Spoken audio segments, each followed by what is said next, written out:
Bom, é um prazer termos aqui o professor Nathan Berkowitz. Acho que é a primeira vez que ele está vindo aqui na UFSC. Bom, o professor Nathan, ele trabalha bastante conhecido na área de teoria de campos, em particular na área de supercordas, teoria de supercordas. Ele fez a graduação e o mestrado na Universidade de Harvard, depois o doutorado na Universidade da Califórnia, foi pós-doc em vários lugares, no King's College em Londres, Stony Brook, na Universidade na USP. Ele também, atualmente, ele é professor titular no IFT, Instituto de Física Teórica, em São Paulo, e é diretor no recém-criado ICTP, South American Institute for Fundamental Research. Ele é membro da Academia Brasileira de Ciências e, bom, como eu falei, ele tem várias contribuições na área de teoria de supercordas, de supergravidade, supersimetria, e hoje ele vai justamente dar uma palestra de introdução à teoria de supercordas. Tá, muito obrigado pelo convite, pela introdução. Então, eu vou falar sobre um tópico que talvez chegou ao interesse das pessoas via os jornais, coisas assim, mas eu vou fazer uma introdução que é para público leigo ou para, obviamente, para alunos de graduação, mas a ideia é para você fazer perguntas. Então, como eu falei, você pode ler sobre isso nos jornais, mas quando você tem alguém aqui, você pode fazer perguntas. Então, a motivação minha é para incentivar suas perguntas. Agora, eu vou embora depois da palestra, mas, por exemplo, o Marco Aurélio vai estar aqui. Então, a ideia é você interagir com as pessoas aqui que podem também facilmente responder suas perguntas. Tá, então, eu quero que você me interrompe quando você tem alguma coisa para falar. Não espera até o fim da palestra. Tá bom? Tá, então a ideia é dar uma introdução, como falei, para público leigo, mas obviamente você sabe mais do que um público leigo, então você pode fazer perguntas mais avançadas se desejar. Então a motivação mais importante para estudar supercordas vem de um desejo de entender como que a relatividade geral, que é uma teoria de gravitação, obviamente desenvolvida primeiro por Einstein, mas fui testado e fui verificado até todas as experiências que fizemos até agora com mecânica quântica, que é também chamada física quântica, mas é a mesma coisa. A mecânica quântica também existe já faz 100 anos, mas tem um problema quando você tenta unificar a relatividade geral, que é a teoria de gravitação, com a mecânica quântica, ou física quântica. Então, vou começar a palestra falando sobre este problema para compatibilizar essas duas teorias. Uma maneira que, até agora, talvez a melhor maneira para resolver esse problema vem da teoria de supercordas. Então, vou explicar um pouco como que a teoria de supercordas resolve o problema e quais são as implicações da teoria de supercordas. Então, uma implicação é uma simetria adicional às simetrias que já foram observadas, que é chamada supersimetria. É uma simetria que relaciona bósons e férmions. E também implica que tem dimensões adicionais às 4 dimensões, que é 3 dimensões espaciais, mais a dimensão temporal, que já foram observadas. E depois vou falar um pouco sobre algumas aplicações da teoria. Primeiro, vou falar só rapidamente sobre alguns conceitos dos últimos 10 anos, que chama de Debranas e também teoria M. E depois uma aplicação que foi desenvolvida desde 1998, que chama Anti-de Sitter Conformal Filter Correspondence, que é uma maneira para usar teorias de gravitação, que a teoria de cordas vai ser uma teoria de gravitação, para resolver problemas em teoria de campos. Por exemplo, é usado para estudar, por exemplo, interações de íons pesados, que realmente não foi a motivação para estudar essa teoria vem da gravitação, mas por causa dessa correspondência ele tem aplicações para experiências que estão sendo feitas hoje. Depois vou concluir e dar algumas referências para você. Tá, então primeiro tem que falar um pouco sobre qual é o problema quando você tenta unificar ou compatibilizar a teoria de relatividade geral, que é uma teoria de gravitação, com a mecânica quântica. Então, na mecânica quântica, então, existem outras forças. Então, provavelmente todo mundo sabe que tem 4 forças que foram observadas até agora. Que tem a força eletromagnética, tem a força fraca, que é dentro do átomo, que está responsável para a irradiação. Também tem a força forte, que também é chamada cromodinâmica quântica. E também tem a gravitação. E as primeiras 3 forças estão entendidas muito bem dentro do paradigma de física quântica, ou mecânica quântica. Então, eu quero primeiro explicar por que essas primeiras 6 forças são entendidas e qual é a propriedade de gravitação que não deixa você ser entendido da mesma maneira. Tá, então, a primeira coisa que você tem que entender é que na realidade restrita e na mecânica quântica, as forças não são sentidas instantaneamente. Então, talvez a primeira vez que você aprende gravitação, você aprende que tem 2 planetas ou 2 massas e ele sente uma força que vai como 1 sobre a distância quadrada. Agora, se você muda a posição de uma, o fato é que a outra não sente essa mudança até um partícula com velocidade de luz parte de um e chega no outro. Então, as forças não são sentidas instantaneamente, não são transmitidas instantaneamente, mas são sentidos por causa de uma troca de partículas e a velocidade máxima dessa partícula é a velocidade de luz. Então, por exemplo, na interação eletromagnética, a partícula que transmite a força é chamada o fóton, que talvez você já ouviu falar. Então, no eletromagnetismo, uma partícula que sente essa força do fóton é uma partícula que carrega uma carga. Por exemplo, o elétron carrega uma carga negativa e o próton carrega uma carga positiva.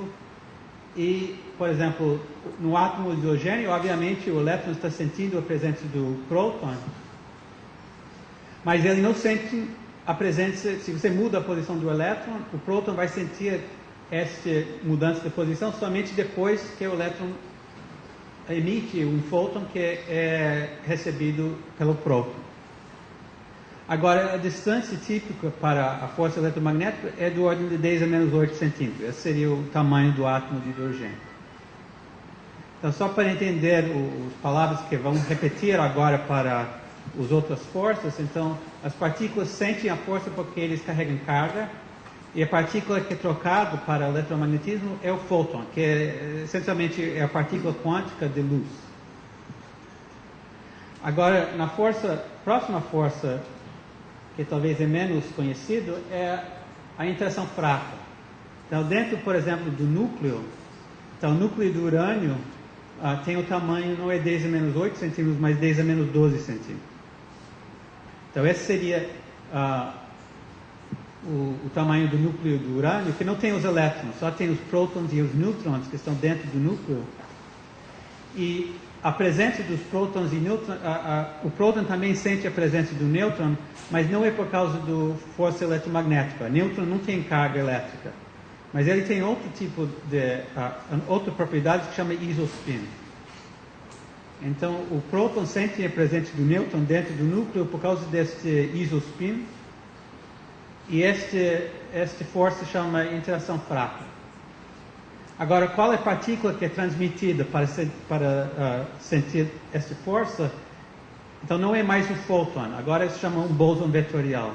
Então, o bóson vetorial é uma partícula que é transmitido e recebido pelos prótons e nêutrons, que vai carregar essa força, ou seja, o carregador dessa força fraca. Então, essa é a segunda tipo de força.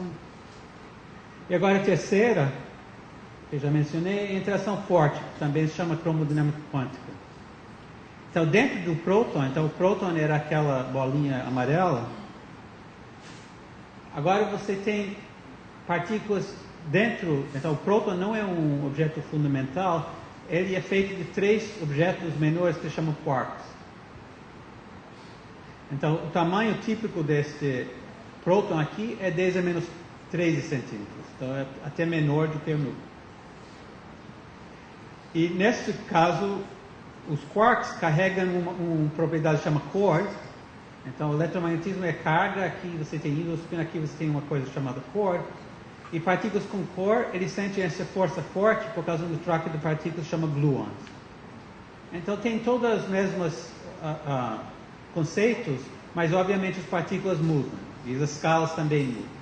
Então, essas são as três forças que são contidas no modelo que chama modelo padrão, que cabe muito bem dentro do paradigma de mecânica quântica e, de fato, podemos fazer previsões muito precisas sobre experiências envolvendo essas três forças.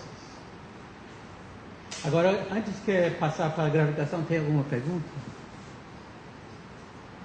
Então, outra vez, depois da primeira pergunta vai chegar as outras, mas alguém tem que fazer a primeira.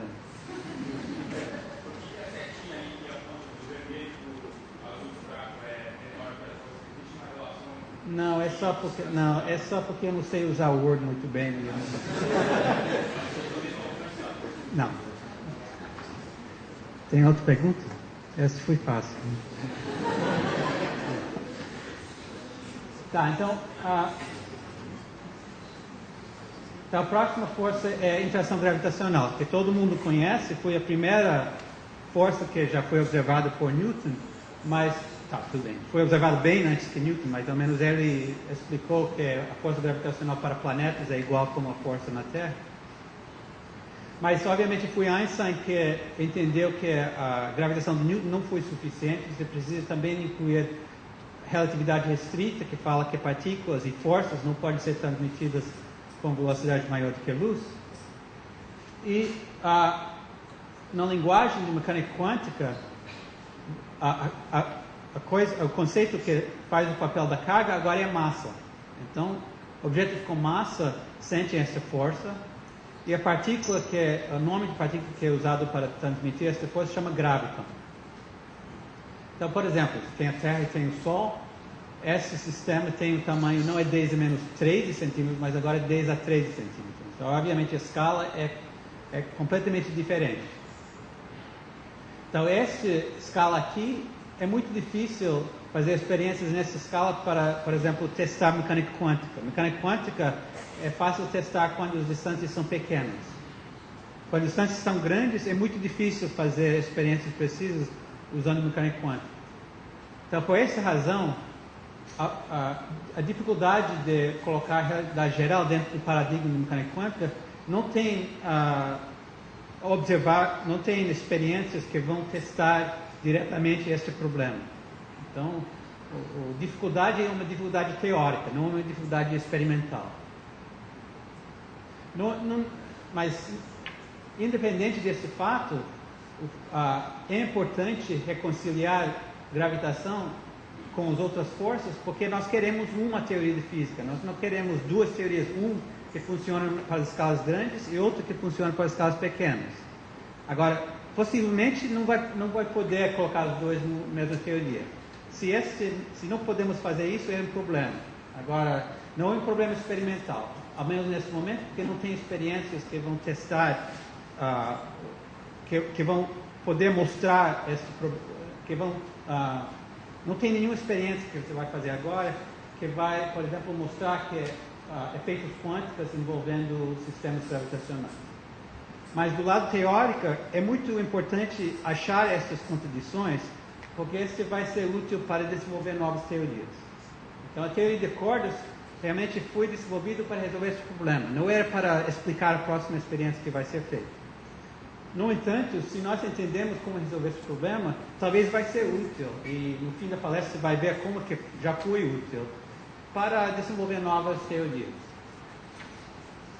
Tá, então, como que eu já falei, a realidade geral foi bem testada para distâncias grandes, mas são distâncias pequenas onde os efeitos de física quântica ficam importantes.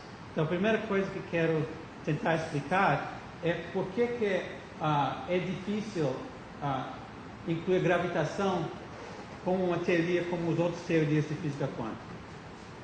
Então, uma maneira muito simplística para explicar isso, então, quando você explica uma coisa para o público leigo, obviamente, você não está explicando a coisa certa. Para explicar a coisa certa, você tem que fazer 3 anos, 4 anos de graduação e depois 2 anos de pós-graduação. Obviamente, eu não posso fazer isso numa palestra, mas eu vou dar só uma visão simplística por que vai ter um problema. E para entender muito bem isso, ou você faz perguntas, eu vou tentar explicar melhor, ou você tem que fazer essas disciplinas, não tem outro jeito. Tá, então, todo mundo sabe que a força gravitacional aumenta se você diminui a distância entre as massas. Agora, se você tem partículas pontuais, a força aumenta como 1 sobre a distância quadrada.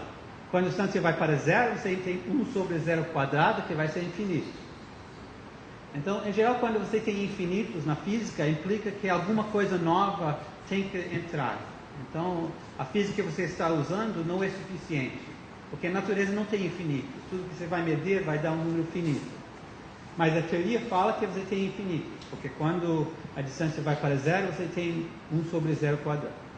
Agora, no eletromagnetismo, você pode lembrar que também a força entre duas partículas com cargas opostas também vai como 1 sobre a distância quadrada. Então, você podia perguntar a mesma coisa. Quando o elétron e o próton, supõe que eles têm tamanho infinitesimal, quando eles se aproximam, também a força vai como 1 sobre 0 quadrada, que dá um infinito. Então, por que esse infinito no eletromagnetismo não dá problema? E a razão é porque, quando você insere a teoria dentro do paradigma de mecânica quântica, os infinitos vão embora. Então, esse processo se chama renormalização. Então, eu vou dar uma versão simplística do que é esse processo de renormalização. Então, suponha que você tem um objeto aqui que tem carga 3. Aqui tenho 3 objetos com carga positiva. Você pode pensar como prótons, mas... e eu quero entender qual é a força quando, por exemplo, um elétron aproxima este objeto aqui. Então, suponha que esse tem tamanho zero. Obviamente ele não tem tamanho zero, mas suponha que tivesse tamanho zero. Quando o elétron vai para ele, a força vai como 1 sobre 0 quadrada. Mas você pode ver, da maneira que eu desenhei, esse vai atrair os elétrons, mas também vai fazer uma coisa que vai chamar de renormalização, que vai polarizar o vácuo. Então, vácuo, normalmente você pensa que é um conceito onde você tem a ausência de partículas. O vácuo não tem nada. Mas, de fato, a vácuo quântica tem coisa dentro, que ele está sempre produzindo partículas, chama partículas virtuais, que são, por exemplo, o elétron e o pósitron, matéria e antimatéria. Então, vácuo quântica sempre está flutuando, produzindo estes pares de partículas e antipartículas. E por essa razão, quando produz um par de partículas, por exemplo, aqui tem o elétron e pósitron seria a antipartícula correspondendo ao elétron, esse elétron vai ser um pouco mais perto deste objeto de carga 3 do que o pósitron, porque esse vai ser repelido e esse vai ser atraído. Então, se você, obviamente, vai produzir um monte desses pares, e aqui só coloquei 3 deles, mas o vácuo vai produzir um monte desses pares. Mas porque estes elétrons são um pouco mais perto do que os pósitrons, você pode ver que a carga efetiva é menos do que mais 3. Aqui tem mais 3, mas agora, se você começa a aproximar, você vai sentir não somente estas partículas originais, você vai sentir também essas partículas virtuais. Então, por causa da presença desses elétrons, a carga efetiva não vai ser 0, mas vai ser menor do que 3. E quando você fica mais e mais perto desse objeto, a carga vai, eventualmente, vai diminuir até 0. Então, embora a força vai como 1 sobre distância quadrada multiplicado pelas cargas, a carga efetiva desse objeto vai ser menor e menor quando você se aproxima. Então, esse processo chama blindagem ou renormalização, e é uma propriedade de todas essas 3 forças que eu mencionei antes. Todos esses 3. Aqui, eletromagnetismo, interação fraca e interação forte tem essa propriedade, que a vácuo polariza e produz essa coisa que chama blindagem. Agora, por que isso não acontece para a gravitação? Então, tem uma razão muito simplista para explicar por quê. É porque na gravitação só tem massas positivas. Então, matéria e antimatéria têm cargas opostas para o eletromagnetismo e também para todas as outras forças, mas para a gravitação, matéria e antimatéria têm massa positiva. Não existe partículas com massa negativa. Então, não existe essa possibilidade de diminuir essa massa efetiva usando gravitação. Então, essa é uma maneira muito simplista para explicar por que a gravitação sofre dessas divergências, ou infinitos, e as outras forças não sofrem. Então, só para repetir, essa é uma explicação muito simplista. Se você vai falar isso para um físico, ele vai rir. Mas, obviamente, tem cálculos que você tem que fazer para mostrar, para explicar melhor essa ideia, e esses cálculos mostram exatamente o que estou falando, que não é possível usar renormalização para eliminar essas divergências para a gravitação. Tá, então essas ideias provavelmente são novas para a maioria de vocês, então deve ter perguntas.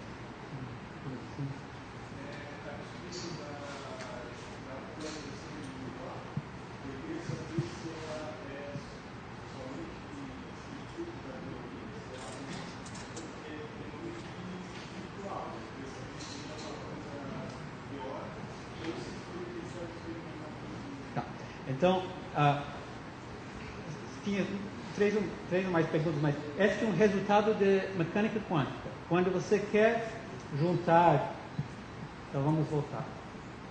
Então, para o eletromagnetismo, que é melhor entendido no nível quântico. Então, o eletromagnetismo, por exemplo, nós conseguimos não somente calcular o espectro do átomo de hidrogênio, nós podemos calcular, fazer experiências de ordem de 12 casas decimais para ter eletromagnetismo quântico.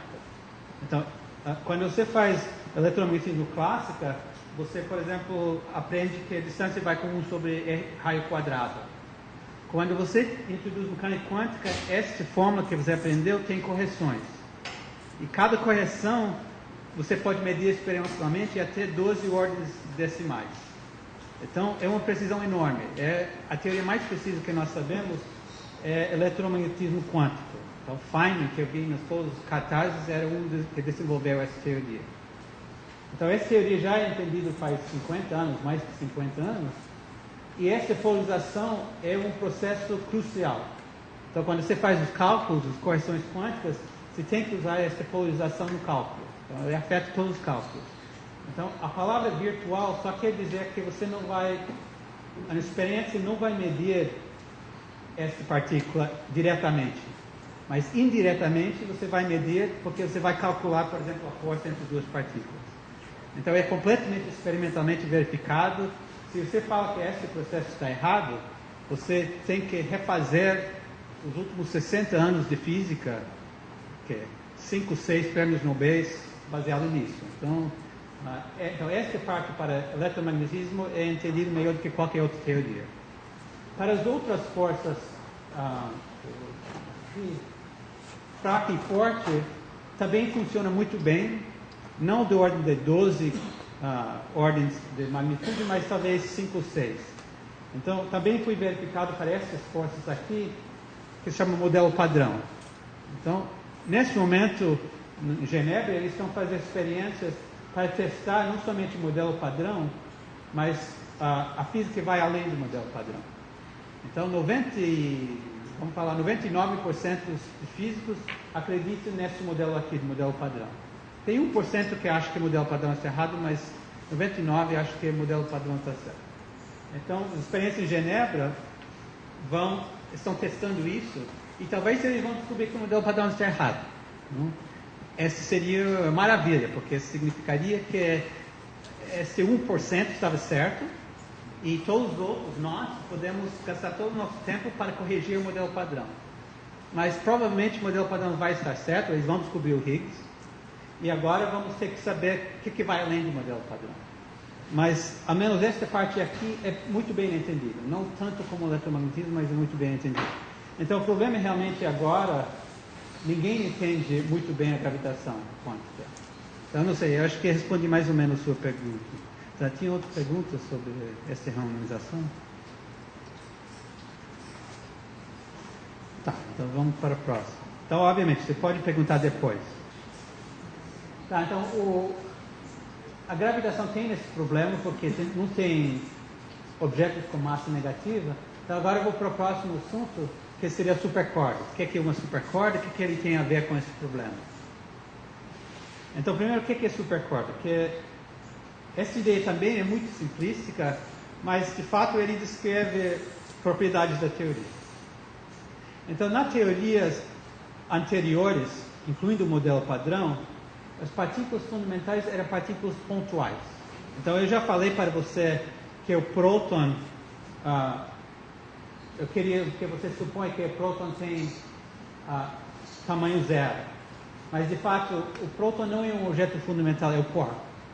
Então, na teoria, modelo padrão, o quark tem tamanho zero. Que quer dizer um objeto infinitesimal. Obviamente, este é um conceito abstrato, mas na teoria, quando você faz as previsões, de fato, ele tem tamanho zero. Também o elétron. O elétron, na teoria do eletromagnetismo, tem tamanho zero. Que quer dizer, a teoria é baseada nesses objetos que têm tamanho zero. Agora, na teoria de cordas, os objetos fundamentais não têm tamanho zero. Eles são objetos unidimensionais, como uma corda. Então, obviamente, a corda de verdade não tem só uma dimensão. Mas uma corda ideal, você pode imaginar que só tem essa dimensão aqui. Então, tem dois tipos de cordas. Tem cordas abertas, que tem dois extremos, tem cordas fechadas, que não tem extremos. Então, uma das propriedades da teoria de supercordas é que todas as partículas fundamentais são vibrações diferentes desse objeto. Então, obviamente, essa é uma maneira para a corda vibrar, essa seria outra, essa seria outra. E na teoria, essa descreveria um tipo de partícula, essa seria outra, essa seria outra. Então, o tipo e a massa da partícula vai depender de como que ele está ressonando. Então, parece um pouco estranho, mas, obviamente, a energia da corda está relacionada com como que está vibrando. Então, não é tão surpreendente que a massa da partícula vai depender de como que ela está vibrando.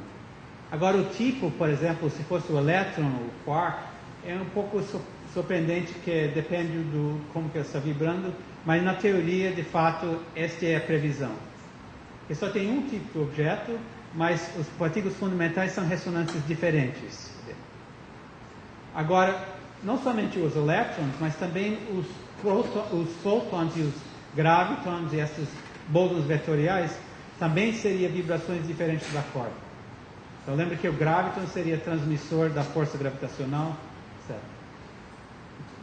Então, como que ela resolve o problema? Uma maneira para ver como que ela resolve o problema é que as partículas não são pontuais e, por isso, as interações são mais suaves. Então, só para visualizar como que isso pode ser entendido, então, esta linha aqui você pode imaginar como a trajetória de uma partícula pontual. Então, essa é a direção temporal. Então, num tempo ele está aqui, no outro tempo está aqui, depois aqui. Então, essa seria a trajetória de uma partícula pontual. Agora, a trajetória de uma corda seria diferente. Então, num tempo, ele seria um objeto unidimensional, por exemplo, esta coisa aqui. E com a evolução do tempo, ele vai preencher uma superfície. Então, essa seria uma corda aberta, esses seriam os extremos, e essa seria a superfície que ele vai preencher a trajetória deste objeto. Agora, vamos considerar as interações das partículas. Então, se essa é a trajetória de uma partícula, aqui você tem duas partículas, e eles vão interagir, por exemplo, eles vão colidir aqui e formar uma terceira partícula, que depois pode decair em duas partículas aqui. Então, esse seria um processo de interação de partículas. Por exemplo, você pode usar esse processo para descrever as interações do eletromagnetismo. Para pessoas que sabem alguma coisa sobre Feynman, se chama diagrama de Feynman. Ele foi o primeiro a usar esse tipo de diagrama para descrever as interações dos, por exemplo, os elétrons e fótons. Agora, na teoria de cordas, você teria duas cordas aqui que vão evoluir com o tempo. Eles vão juntar para formar uma corda aqui e depois vai separar para duas cordas aqui. Agora, a diferença desses dois diagramas, os dois diagramas descrevem o mesmo tipo de processo. Aqui você tem, por exemplo, dois elétrons formando um fóton que depois separa para dois elétrons. Aqui você tem duas cordas vibrando. Então, esta corda você pode imaginar vibrando como este elétron, esta corda vibrando como este elétron. Eles vão juntar, formar uma corda que está vibrando com este fóton, depois vai separar. Mas este processo aqui você pode ver que é mais suave, no sentido que aqui você tem pontos singulares, onde todas as partículas estão no mesmo ponto. Aqui não, aqui você pode ver que essa forma aqui é mais suave. Você não precisa ter nenhum ponto singular para descrever essa interação. Então, nesse sentido, as interações de acordes são mais suaves e eles escapam desse problema dos infinitos que são presentes para teorias, por exemplo, de gravitação. Então, só para repetir, eu posso refazer essa experiência agora com gravitons aqui. Então, gravitons são os transmissores da força de gravitação e eles são as interações dessas partículas que vão realmente gerar esses infinitos. Então, na teoria de cordas você não tem por causa dessas propriedades que as interações são mais suaves. Agora, tem outra maneira para visualizar, então, outra vez, tudo é simplística. Agora, para chegar a entender essas formas aqui, você não tem que estudar não somente 2 anos de pós-graduação, então 4 anos de graduação, 2 anos de pós-graduação, para aprender realidade geral, teoria quântica de campos, eletromagnetismo. Depois do 3º ano, você pode começar a estudar teoria de cordas. Então, a teoria de cordas não é uma coisa para você estudar no 2º ano de graduação. Você está perdendo seu tempo. Você tem que fazer 4 anos de graduação, depois 2 anos de pós, e depois você está pronto a estudar essas formas. Tem livros para alunos de graduação, mas acho que pode descartar esses livros. Então, só um aviso. Tá, então, mas eu vou, obviamente, esse vem de um livro de Brian Greene, que chama O Universo Elegante. Então, esse é um livro para o leigo. Você pode ler, pode gostar, mas você não aprendeu nada. Você só aprendeu essas figuras aqui. Então, essa ideia aqui supõe que você começa a tentar estudar gravitação quântica. Então, efeitos quânticos são relevantes quando as escalas são muito pequenas, como eu já falei. Então, você pode perguntar quanto pequeno que eu tenho que ser, tenho que estar para realmente experimentalmente observar esses efeitos quânticos. Então, a gravitação, você tem que chegar à escala de 10 a menos 33 centímetros. É uma escala tão pequena que provavelmente nunca vai observá-lo diretamente na experiência. As experiências hoje em dia são verificando talvez 10 a menos 17 centímetros. Não chega nem perto de 10 a menos 33. Mas você pode pensar o que vai acontecer se você tenta descrever o espaço-tempo nessas dimensões. Então, no livro de Brian Greene, aqui é 10 a menos 31, você magnifica, vai aparecer 10 a menos 32, você magnifica mais 10 a menos 32. Agora, quando chega a 10 a menos 33, 10 a menos 34, as flutuações quânticas do espaço-tempo, lembra que eu já mencionei para você as flutuações de vácuo quântica. O vácuo não é uma coisa estática, ele está flutuando. E para a gravitação, isso implica que as distâncias que você usa para medir entre dois objetos vai começar a flutuar também, quando você inclui os efeitos quânticos. Então, quando você chega a essa escala 10 a menos 33, 10 a menos 34 centímetros, as distâncias entre objetos não são mais bem definidas. Você pode imaginar que o espaço-tempo fica com todas essas flutuações. Agora, como que a teoria de cordas ajuda você a entender, ajuda a resolver o problema? Agora, uma partícula pontual, ele obviamente vai sentir todas essas flutuações, porque ele está ficando ou nesse ponto, ou nesse ponto, ou nesse ponto aqui. Agora, uma corda, o tamanho da corda vai ser, por exemplo, do ordem de 10 a menos 33 centímetros. Então, essa seria uma corda aqui.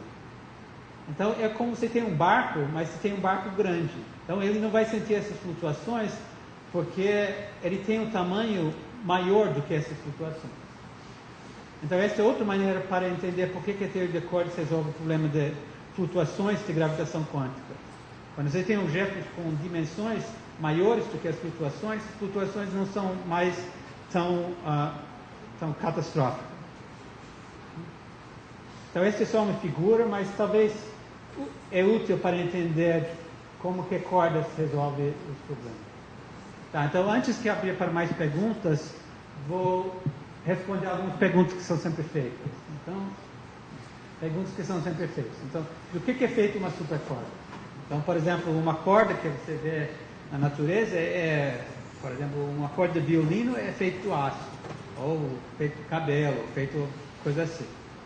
Agora, na teoria de cordas, todas as partículas fundamentais são feitas da mesma coisa.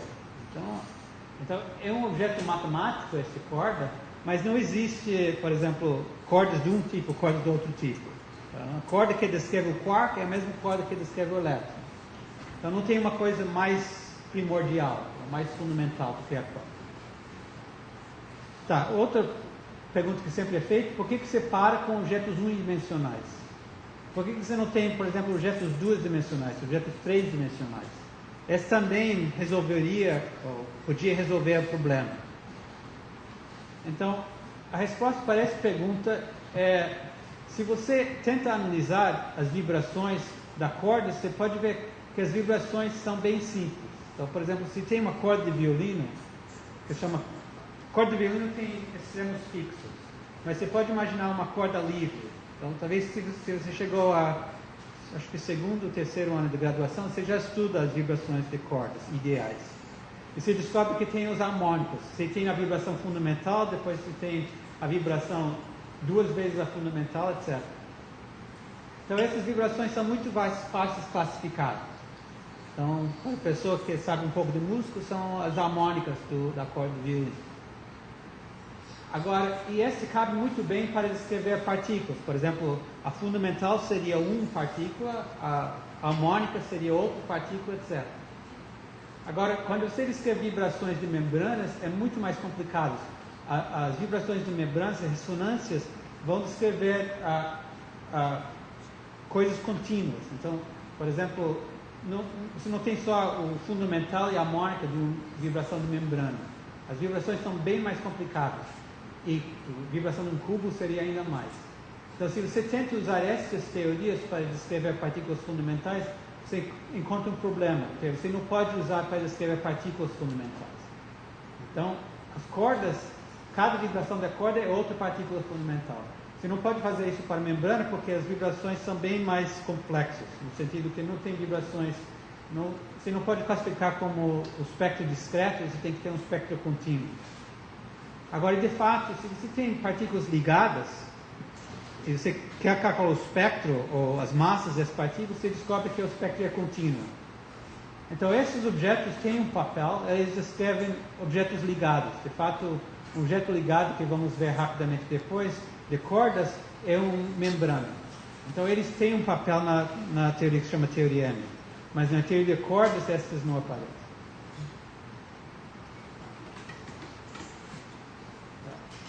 Tem mais uma pergunta: qual o tamanho de uma corda? Então, o tamanho vai depender de como você está vibrando. Por exemplo, essa vai ter tamanho menor do que esse tamanho aqui. Mas o tamanho típico vai ser do mesmo ordem de magnitude onde os efeitos quânticos de gravitação ficam relevantes. Então, vai ser do ordem de 10 a menos 33 centímetros. Então, vai ser impossível medir distâncias menores de esse tamanho usando cordas. E porque só temos cordas, não tem outra coisa mais fundamental, distâncias menores do que isso, em algum sentido, não tem mais significado físico. Então, as divergências de gravitação que vêm quando as distâncias são menores do que isso, não tem mais um papel na teoria. Então, experimentalmente, se você acredita nessa teoria, não existe experiência que pode medir distâncias menores do que o tamanho da corda. Tá, então essas são as três perguntas comuns. Agora, tem outras perguntas que você gostaria de fazer?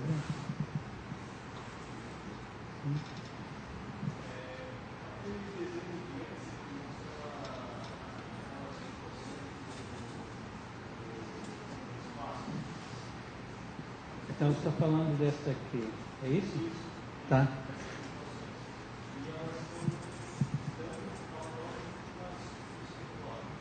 Não, então, deixa eu explicar melhor este desenho. É só um desenho na ideia de Brian Greene, mas não é uma fórmula que faz isso, é só uma ideia para transmitir como que o espaço-tempo vai flutuar.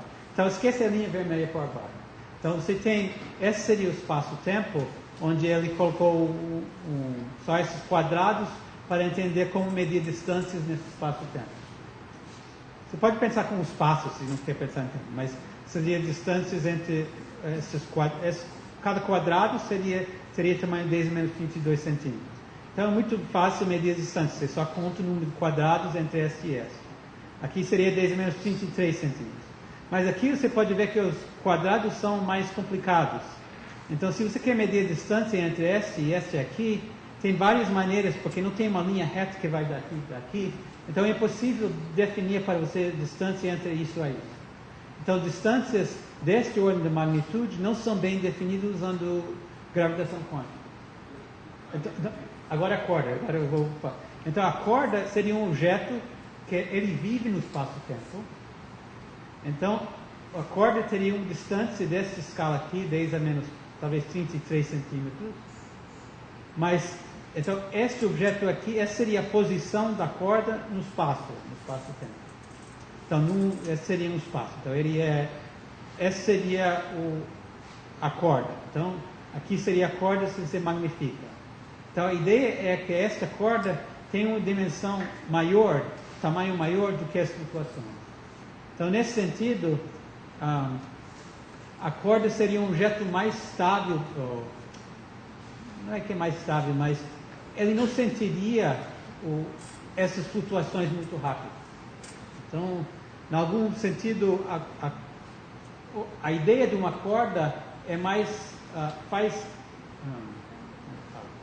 é mais consistente definir uma corda do que definir um partícula pontual. Porque para definir partícula pontual, você tem que definir onde que ele está. Mas como você pode ver, é impossível definir onde esse ponto está. Mas uma corda, você consegue identificar onde ele está, porque a escala dele é maior do que a escala dessas flutuações. Tá bom? Essa é uma tentativa para explicar isso, mas eu não posso usar física. Essa é só uma ideia. Então não tem fórmulas para justificar essa ideia. Mas eu acho que talvez transmite alguma informação. Tá, tem outra pergunta? Você falou que tem um limite aí para 10, né? 64, menor do que isso, mas tem significado isso. Isso, porque... Tem alguma coisa a ver com esse número? Pode Sim. estar relacionado com... Sim. Então, como você calcula... Então, deixa eu falar um pouco sobre a constante de Planck. Então, se você pega a constante gravitacional que chama G, que aparece na lei de Newton, e você pega o constante de Planck, que é H cortado, que aparece na mecânica quântica, e você pega a velocidade de luz, o C.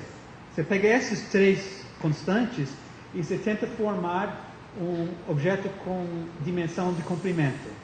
Você obtém um objeto que se chama comprimento de Planck. Este comprimento de Planck é exatamente 10 a menos 33 centímetros. Então, é diretamente relacionado com o constante de Planck. Tinha duas outras perguntas. Eu coloquei uma partícula aí ela foi uma massa, né? Se eu tiver uma massa, se eu passo para a mecânica quântica, daí eu substituo a massa pela energia. A maioria das coisas seria uma substituição da massa, né? É a gravidade, né? Então, deixe-me só reformular a pergunta. A pergunta é qual a relação entre a massa e a energia e a corda?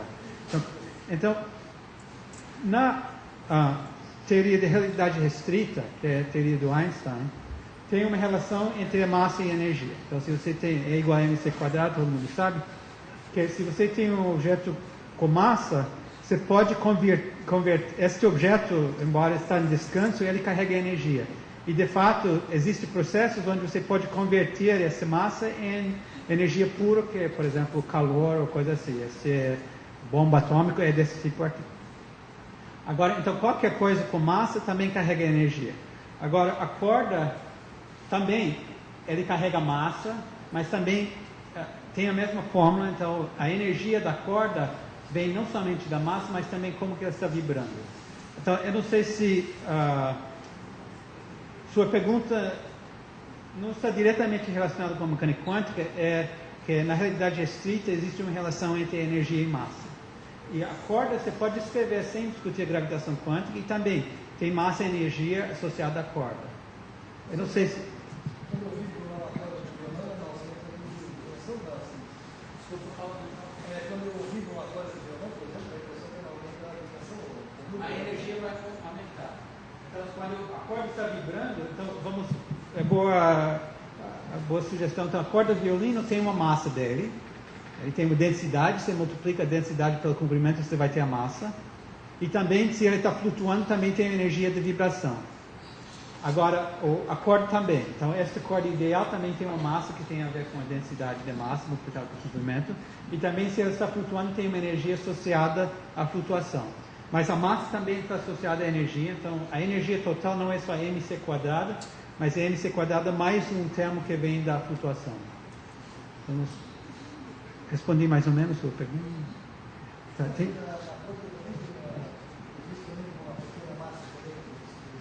Você pode ter contribuições quânticas à massa que vem do processo de renormalização, mas eu não entrei nisso. Então, por exemplo, a massa do elétron que se mede experimentalmente não é a mesma massa que se chama massa clássica. Tem correções que vêm de mecânica quântica, sim. Tinha outra pergunta aqui? Sim? Você vai falar mais também sobre a distribuição das formas de interação delas? Interações deles... rapidamente, mas pode fazer a pergunta. Tá. Assim, por exemplo, se uma corda vibrando de tal maneira vai representar, por exemplo, um elétron. Sim. E uma outra vibrando de outra maneira vai representar outra. E, por exemplo, dependendo da disposição delas, sim, elas vão interagir. Sim. E... Exatamente. Então, tem nesse processo aqui. Então, você pode imaginar que esta corda aqui está vibrando para representar o elétron, e esse também. Agora, eles vão interagir. Então, existem processos onde essas duas cordas vão juntar para formar uma terceira corda. E esta corda, a vibração desta corda pode ser, por exemplo, um fóton, pode ser outra partícula. Então, este processo é permitido. Então, exatamente como o eletromagnetismo, você tem processos onde dois elétrons se aniquilam para produzir um fóton. O elétron e o pósitron se aniquilam para produzir um fóton. Você pode ter o mesmo processo usando corda. Então, as interações das cordas incluem esses processos que você já conhece. E a distribuição dessas cordas assim, no espaço, então, não é homogênea, não é. Então, se essa teoria está certa, a distribuição de cordas é exatamente a distribuição de partículas que nós observamos. Porque cada corda vai estar vibrando e representando uma partícula. Assim. Eu imagino que só tem um tipo de corda e que as partículas diferentes são padrões de vibração diferentes. Sim. E então eu consigo mudar o meu tipo de partícula só mudando a vibração de uma corda? Sim. Então, esse é um problema que vamos ver, não é um problema, é uma propriedade que nas teorias do modelo padrão, se amanhã ele descobre uma partícula nova, ele só modifica a teoria e coloca mais uma partícula na teoria. Mas nessa teoria, as partículas já são dadas, são as vibrações. Então, ou a teoria está certa, ou não. Então, é muito difícil modificar essa teoria. Então, você não pode incluir mais uma partícula. Todos já estão dados. Tá, vamos discutir isso um pouco mais para frente. Tá, última pergunta. Tem que evitar.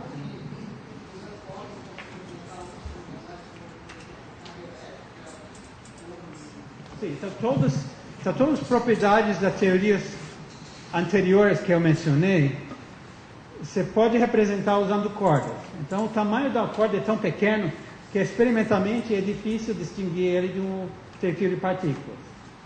Então, essa teoria de cordas inclui, você pode construir essa teoria para incluir, por exemplo, o eletromagnetismo, como você falou. Eu vou chegar mais tarde a discutir as previsões da teoria, que talvez está relacionado com a sua pergunta. Tá, então, a próxima coisa que eu queria discutir é a supersimetria. Então, outra vez, esse é um assunto matemático. Neste momento, eles estão fazendo experiências para testar se essa simetria existe, mas na natureza, mas você pode discutir a teoria matematicamente, então só vou explicar o que é essa supersimetria. Então, as partículas da natureza são divididas em dois tipos de partículas, chama bósons e fermions. Então, já descrevi várias partículas, por exemplo, o fóton, bóson vetorial, gluon, graviton, eles todos são bósons. E bósons satisfazem uma regra de multiplicação que se você troca a ordem, você tem o mesmo resultado. esses são como números usuais, por exemplo, 3 vezes 4 e 4 vezes 3. Os outros objetos observados até agora são férmions, por exemplo, elétron, próton, neutrino, antineutrino, quark, antiquark. Todos estes são férmions que satisfazem uma regra de multiplicação estranha, que é se você troca a ordem de 2 férmions, você tem que trocar o sinal. Então não são números usuais. Agora, esse fato é bem observado e tem implicações importantes. Por exemplo, 2 férmions iguais não podem ocupar o mesmo ponto do espaço. Se você já estudou mecânica quântica, você já aprendeu isso, que 2 elétrons não podem estar no mesmo ponto do espaço, no mesmo ponto do espaço-tempo. Então é por causa do fato que se F1 é igual a F2, você vai ter F1 vezes F1 é igual a menos F1 vezes F1. E o único objeto que satisfaz x é igual a menos x é x igual a 0. Então é impossível colocar esses 2 objetos no mesmo ponto do espaço-tempo. Agora, supercordas contêm uma simetria que relaciona bósons com férmions. E teorias que têm essa simetria se chamam teorias com supersimetria. Então, na teoria, para cada ressonância de uma supercorda que escreve um bóson, existe cada vibração tem outra vibração representando um férmion.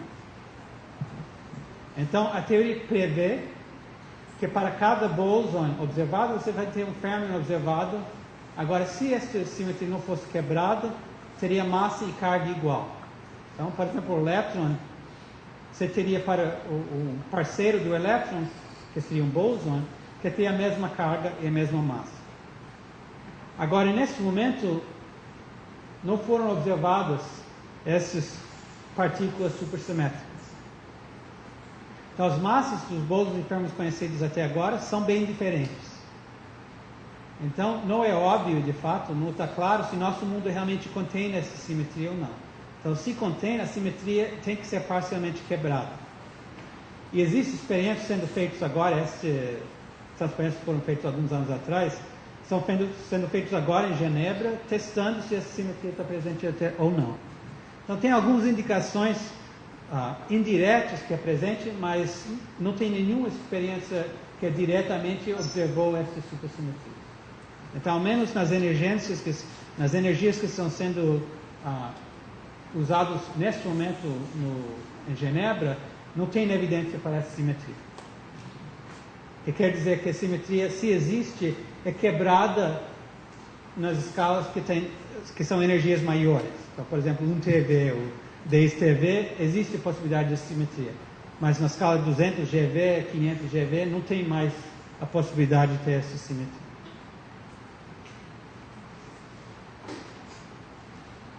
Estou falando um pouco mais rapidamente agora, porque eu termino quando? Às 3 horas? Tá. Então, eu vou falar um pouco sobre dimensões extras. Eu quero deixar muito tempo para perguntas, tá bom? Então, vou falar rapidamente e depois vou abrir para perguntas. Então, dimensões extras, a teoria prevê que o espaço-tempo não somente tem 3 dimensões de espaço e 1 dimensão do tempo, mas que tem 9 dimensões de espaço e 1 dimensão do tempo. Então, a maneira que esta é possível é se 6 dessas 9 dimensões são muito pequenas. De fato, tão pequenas que não foram observadas até agora. Este processo, ou esta ideia é antigo, é dos anos 1920 e se chama compactificação. Então, por exemplo, só para ter uma ideia, então você pode ter um lápis que obviamente tem essa dimensão do comprimento, mas também tem essa circunferência. E se você está muito longe do lápis, você não vai ver essa circunferência, só vai ver este tamanho aqui. Então vai parecer ter somente uma dimensão. Então, se você está muito longe, ou de outras palavras, se as energias que está usando para medir as distâncias são pequenas, você não vai ver dimensões com tamanhos muito pequenos. Por exemplo, neste lápis, se você usa energias muito baixas, você não vai poder ver essa circunferência. Para pessoas que eu posso falar mais algumas palavras, a razão é porque o comprimento da onda da luz que você vai usar para observar se as energias são baixas, o comprimento da onda de luz vai ser tão grande como o tamanho aqui. Então, com comprimento de luz, por exemplo, de 1 centímetro, você não vai poder observar dimensões com tamanhos menores do que 1 centímetro. Então, por isso, existe a possibilidade que nosso universo tem dimensões extras, mas eles não foram observados até agora. E, de fato, a teoria de cordas prevê que essas dimensões extras existem. Agora, quando você estuda a teoria, você descobre que a massa... Então, tem todas as partículas previstas pela teoria, que são as vibrações da corda. Mas as massas e os tipos de partículas descritos pela teoria vão depender como que a teoria é compactificada. Então, você tem 6 dimensões adicionais, que, por exemplo, você pode imaginar que eles são 6 círculos pequenos. Mas, de fato, existem maneiras muito mais complicadas para compactificar. Em vez de ter um círculo, você pode ter outras formas. E, de fato, o espectro previsto pela teoria, as massas previstas, vão depender como que essas dimensões são compactificadas. E, nesse momento, não temos muitas dicas como que as dimensões são compactificadas.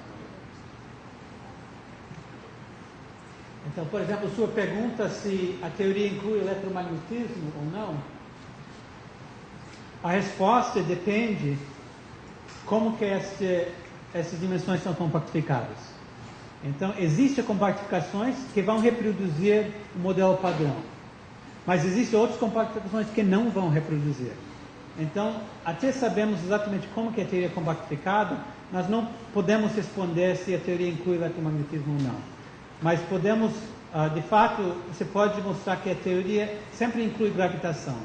Talvez não vai incluir eletromagnetismo, os elétrons e fótons de eletromagnetismo, mas sempre vai conter o graviton. Então sempre descreve, independente de compactificação, sempre vai descrever gravitação quântica. Tá, então, fazendo experiência com energia suficientemente alta, talvez vamos poder determinar qual é a forma dessa compactificação. E com essa informação vamos poder fazer previsões precisas. Mas até agora não é possível. Tá? Eu acho que vou pular a parte de Brand's Theorem por causa da falta de tempo. E se tem perguntas, pode perguntar, mas eu vou pular esse tempo. Tá? Tem uma aplicação da teoria que eu já mencionei, que é correspondência ADS-CFT. Vou falar algumas palavras, obviamente não vou entrar em detalhes, mas a ideia é você descreve a gravitação num tipo de espaço-tempo, que se chama espaço anti-de Sitter. Se você nunca fez realidade geral, isso é só palavras. Mas nesse espaço aqui, você pode relacionar a teoria com uma teoria do tipo modelo padrão, que é tipo eletromagnetismo, cromodinâmica quântica. E, de fato, você pode fazer previsões usando a teoria sobre a teoria de cromodinâmica quântica. Então, a razão por que pode fazer estas previsões é porque acontece que a teoria de gravitação está relacionada com essa teoria de cromodinâmica quântica, mas, de fato, quando a gravitação está fortemente acoplada, a teoria de cromodinâmica quântica é fracamente acoplada, e vice-versa. Então, por exemplo, se você está perto de um buraco negro, a força gravitacional é fortemente acoplada.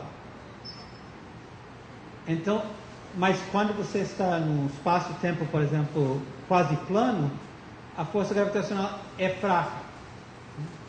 Então, é fácil fazer cálculos quando a força gravitacional é fraca, e você pode usar esta correspondência para fazer previsões sobre a teoria de cromodinâmica quântica quando a força de cromodinâmica quântica é forte. Então, essa correspondência foi usada, por exemplo, para estudar colisões de íons pesados em cromodinâmica quântica e fazer previsões. Como que os íons pesados vão interagir quando eles colidem. E, de fato, essas previsões você pode testar em aceleradores. Então, dessa maneira, a teoria de cordas foi útil para fazer previsões sobre cromodinâmica quântica. Então, embora talvez a teoria somente descreve a gravitação quântica e não descreve as outras forças, já descrevendo gravitação quântica é útil, porque você pode usar a teoria para fazer previsões sobre cromodinâmica quântica usando esta correspondência. Então, essa é uma aplicação de teoria que já foi desenvolvido e usado, até por experiências, por experimentais. Tá, então, deixe-me concluir e depois abrir para mais perguntas. Então, a teoria de cordas resolve esse conflito entre física quântica e realidade geral quando as distâncias são pequenas. E ele faz isso porque ele resolve esse problema das divergências, essencialmente porque a corda tem uma dimensão não zero, ele tem tamanho não zero. Agora, existem outras maneiras para tentar resolver este conflito. Por exemplo, algumas pessoas discutem discretizar o espaço-tempo, onde o espaço-tempo não é mais contínuo, mas é só pontos. Agora, essa maneira de resolver produz outros problemas. Por exemplo, você não pode usar isso para escrever mecânica quântica. Mas, de qualquer jeito, a teoria de cordas é um modelo mais convencional que resolve este conflito e, de fato, você pode usar para fazer previsões. Obviamente, para testar as previsões, nós precisamos de experiências mais poderosas do que nós temos até agora.